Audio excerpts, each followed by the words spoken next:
नमस्कार, न्यूज 18 देख रहे हैं आप। आपके साथ मैं हूं जास्मिन शर्मा और हम बात करेंगे इस वक्त वैश्विक मंच पर चर्चाओं का विषय बनी ट्रंप की पूर्व अल-कायदा के लीडर से मुलाकात। जी हां, अमेरिका के पूर्व राष्ट्रपति डोनाल्ड ट्रंप ने बुधवार को सीरिया के नए राष्ट्रपति अहमद अल-शरा से मुलाकात की। ट्रंप की मुलाकात सऊदी अरब में हुई, जहां उन्होंने क्राउन प्रिंस मोहम्मद बिन सलमान और तुर्की के राष्ट्रपति एर्दोगान के साथ मिलकर बातचीत की।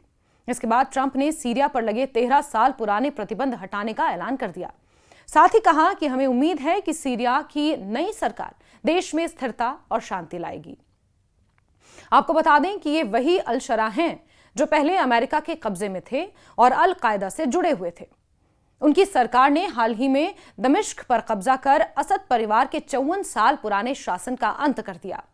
डोनाल्ड ट्रंप और सीरिया के राष्ट्रपति अहमद अल-शरा के बीच बैठक लगभग 33 मिनट तक चली, जिसमें सऊदी क्राउन प्रिंस मोहम्मद बिन सलमान भी मौजूद रहे और तुर्की के राष्ट्रपति रेसेप तैयब एर्दोगान ने वीडियो कॉल के जरिए इसमें हिस्सा लिया।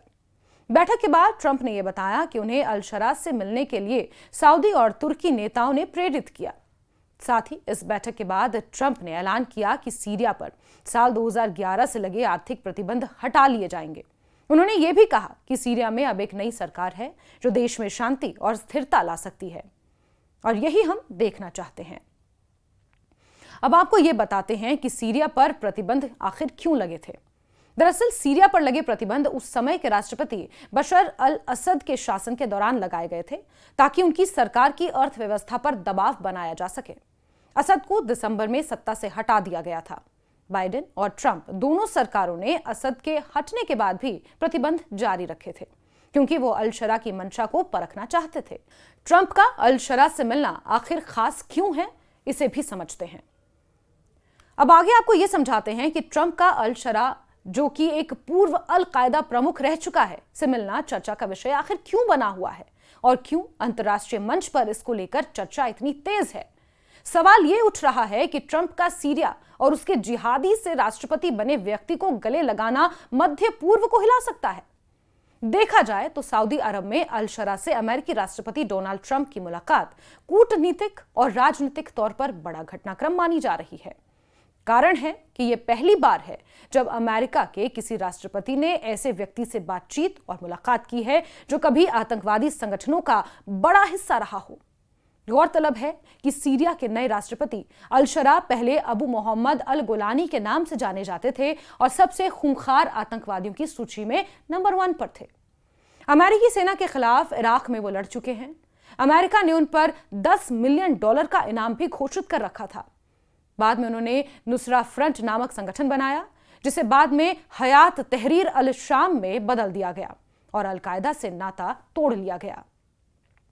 गौरतलब है कि अल-शरा को साल 2013 में अमेरिका की विशेष रूप से नामित वैश्विक आतंकवादी सूची में डाल दिया गया था, क्योंकि वो सीरिया में अल-कायदा के सहयोगी अल-नुसरा फ्रंट का नेतृत्व कर रहा था और कथित तौर पर सीरिया में आत्मघाती बम विस्फोटों की साजिश भी रच रहा था।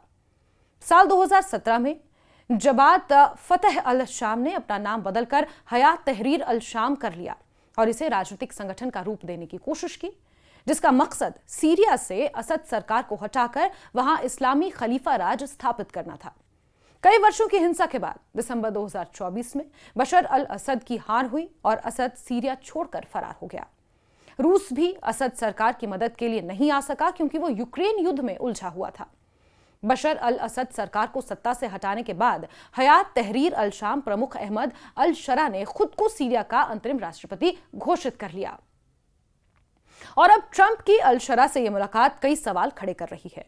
वैश्विक मंच पर इस मुलाकात ने एक नई चर्चा को जन्म दिया है। इस मुलाकात के पीछे ट्रंप की मंशा चाहे जो हो, लेकिन अल-शरा ने संभावित व्यापार सुविधा और सीरियाई तेल और गैस में अमेरिकी निवेश को आमंत्रित करने सहित इन प्रस्तावों के प्रति खुलापन व्यक्त किया है। सीरिया में इस बैठक का जश्न भी मनाया गया। दमिश्क और होम्स में भीड़ ने सीरियाई और सऊदी झंडे तक लहरा दिए।